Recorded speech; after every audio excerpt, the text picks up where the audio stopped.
ఈరోజు special day అనమాట. నాకు అది ఏందో కాదండి, ఈరోజు మా హస్బెండ్ పుట్టినరోజు. అందుకనే మార్నింగే పనులన్నీ చేసుకొని 7:30 లోపల మన ఇంటి దగ్గరలో ఉన్న తారాపీఠ అనే శక్తి పీఠానికి అయితే వెళ్తున్నాను. ఈ తారాపీఠ వచ్చేసి వెస్ట్ బెంగాల్ బీర్భంలో ఉందన్నమాట. ఇది ఇక్కడ నుంచి మనకి 88 కిలోమీటర్లు 88 కిలోమీటర్స్ చూపిస్తుంది. అందుకనే మార్నింగ్ 7:30కే మేము బయలుదేరిపోయినాము. ఇంకా ముందు బయలుదేరదాం అనుకున్నాం కానీ ఎప్పుడు అనుకున్న టైం అయితే కుదరదు కదా. అందుకనే ఇప్పుడైతే వెళ్తున్నాం. మనకి ఇక్కడ నుంచి అయితే 2 hours అలా చూపిస్తుంది.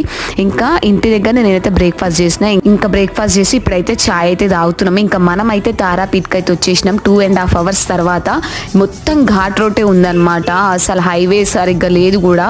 ఇగో ఇది అయితే శివలింగం అనమాట తారాపీఠ ఎంట్రన్స్ లోనే. ఇంకా మనం తారాపీఠకి అయితే వచ్చేసినాం. ఇక్కడ ఉన్నదైతే 51 శక్తిపీఠం, 51 శక్తిపీఠం తారాదేవి ఉంటుంది. అదే మన కాళికామాత స్వరూపం అనమాట. కాళికామాతనే ఇక్కడ వెలిసిందనమాట తారాపీఠ అనే శక్తిపీఠంలో. చాలా బాగుంది, చాలా